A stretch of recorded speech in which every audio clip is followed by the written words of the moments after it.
Un conflicto en una empresa familiar no es una diferencia de opinión. Un conflicto en una empresa familiar no es una discusión puntual.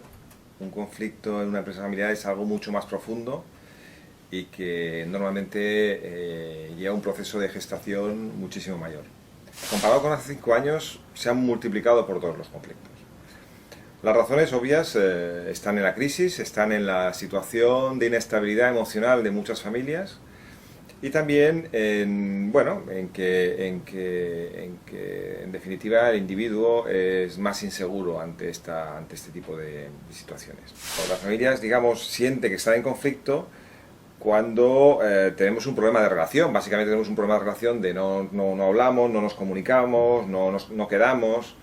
Después vemos y percibimos que nuestros intereses y metas son distintas y finalmente pues es que no se comparten los mismos valores. Si utilizamos la metáfora del iceberg, veríamos que normalmente en la parte de arriba nos encontramos como causas del conflicto y dinámica del conflicto, pues quién manda en la empresa, pues padres, hijos, hermanos, rivalidad entre los hermanos. Nos encontramos también la falta de acuerdo sobre el órgano de gobierno, sobre el directorio. Nos encontramos también sobre la pugna del modelo retributivo. En fin, ahí están las partes de los conflictos, ¿no? Básicamente, ¿no? La comunicación. Pero debajo de él, la parte del iceberg que no se ve, que es la más grande, pues muchas veces lo que hay son cuentas pendientes entre padres e hijos, entre hermanos, es decir, las cuentas pendientes de los emocionales y no emocionales, económicas y no emocionales, el trato diferencial entre los hijos. Después, las diferentes expectativas y visiones y preparación y voluntad y compromiso sobre el negocio. Y después que muchas veces el conflicto tiene su origen en la protección de los miembros de la familia en contra de los intereses de la empresa, ¿no? Y esto genera un conflicto bastante alto.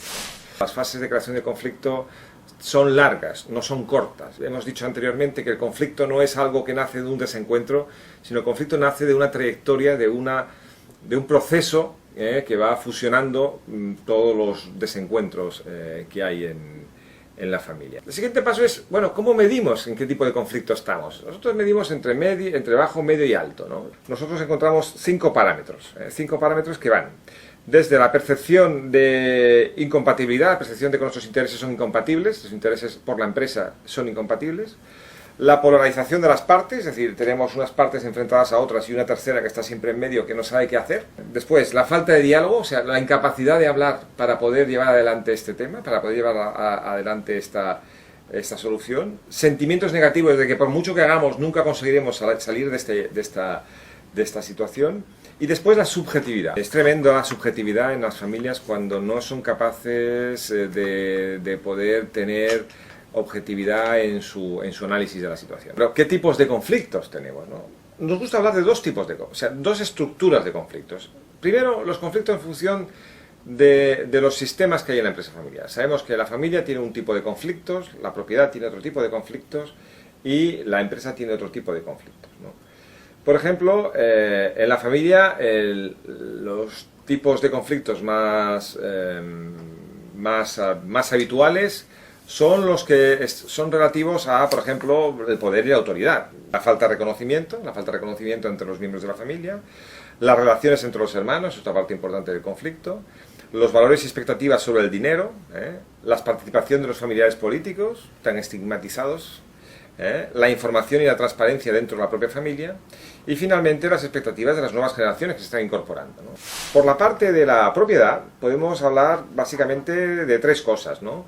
Una es el modelo de reparto de la propiedad, cómo se van a repartir las acciones entre los miembros de las siguientes generaciones. 2, si hay propietarios activos y propietarios pasivos, es decir, los que interactúan en favor de la empresa y los que no hacen nada y a veces incluso penalizan a los que hacen algo. Y finalmente la política de dividendos, bueno, el concepto del rico virtual, el concepto de distribución o no de dividendos, etcétera, etcétera.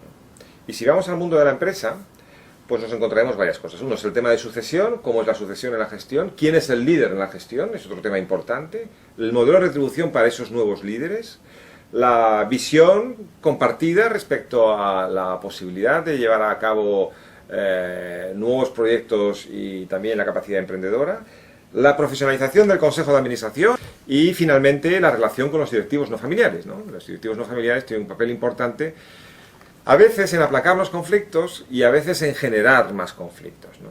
Dicho esto, y hemos dicho como teníamos dos tipologías, dos estructuras de conflictos. Los que estaban de acuerdo a los tres sistemas familiares y después los que tienen que ver con los ciclos digamos, con los conflictos que se generan por la convivencia. ¿Qué pasa cuando conviven padre e hijo? ¿Qué tipo de conflictos se generan? ¿Qué tipo de conflictos se generan cuando estamos hablando entre hermanos? ¿Y qué tipos de conflictos se generan cuando estamos hablando entre primos? Son tres tipos de conflictos totalmente distintos, ¿no?